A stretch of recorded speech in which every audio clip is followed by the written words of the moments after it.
მეტა კიდევ ერთი დამატებითი გადასახადის შემოღებას აპირებს.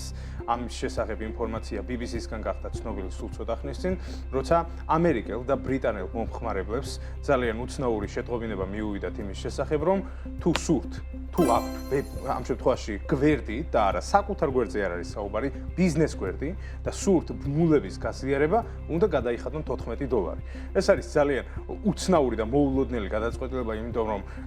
მოულოდნელი შეიძლება ითქვას არ არის, იმიტომ რომ მეტა ბოლო პერიოდში საკმაოდ აქტიურად ცდილობს თავისი შესაძლებლობების და იმ რესურსის, რომელიც მიწოდებული აქვს მომხმარებლებისთვის მონეტიზაციას, თუმცა მაინც მოულოდნელი იყო, იმიტომ რომ ეს სერვისი წლების განმავლობაში იყო სრულიად უფასო და რაღაც განსაკუთრებულ უპირატესობას მაინც არასდროს არ სთავაზობდა ადამიანებს. თუმცა თავიდან ბოლომდე მეტას პოზიცია არის ის, რომ მათი გათვლა არის კონკრეტული ბიზნესებისთვის, მოდი პირდაპირ ვთქვათ, ბიზნესებიდან ფულის ამოღება შეგვიძლია ვუწოდოთ ამას და არ გვინდა მიკიბ-მოკიბო, იმიტომ რომ ის არგუმენტი, რომელიც BBC-ს დაუსახელეს, რომ გვინდა შევამოწმოთ, რამდენად რეალურად განსხვავებას გვაძლევს ბმულების გამოყენებით და ბმულების არ გამოყენებით მაყურებლის ჩართულობა და მკითხველის და მომხმარებლის ჩართულობა, ეს არგუმენტი მე მგონი თავად მეტას ოფისშიც არ სჯერათ, რეალურად ცხადია და ამაზე სხვათა შორის BBC-სთან ინტერვიუში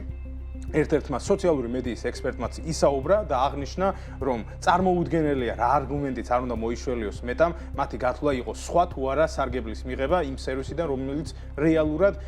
რეალურად არის ღირებული, იმიტომ რომ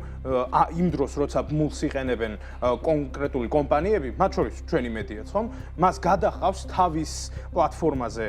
მკითხველი, შესაბამისად, იქიდან კომპანია იღებს მარტო სარგებელს და ბმულის გამოყენება, როგორც ასეთი ინსტრუმენტი, რომ გადაიყვანო მაყურებელი თან მკითხველი, თან უმარტივესად, ეს არ არის მეტასთვის სასურველი, რომ ესე მარტივად იყოს ხელმისაწვდომი, როცა ხერის ყველაზე მეტად ნახულობს ბიზნესი და გადაწყვეტილება ძალიან ლოგიკურია. ცხადია, აქ არის ასეთი სხვადასხვაობა, არიან კრიტიკოსები, რომლებიც თვლიან, რომ ასე თუ გააგრძელა მარკ ცუკერბერგის კომპანიამ, მაშინ ნელ-ნელა მთლიანად მონეტიზებული გახდება ეს პლატფორმა და მაყურებლების და ზოგადად მომხმარებლების ინტერესით შემცირდება, თუმცა მეტას აქვს თავისი პოზიცია. 98% იმ აქტივობის, რომელიც არის მოცემული, არის ყოველგვარი ბმულების, ყოველგვარი ამ მსგავსი საშუალებების გარეშე და მოგვეცით საშუალება, რომ ხეირი ვნახოთ იმით, რითიც შეგვიძლია ხეირი ვნახოთ და დიდად არც არავის არაფერი დავაკვოთ. რაც შეეხება იმ ადამიანებს, ბოლოში ვთქვათ, ვინც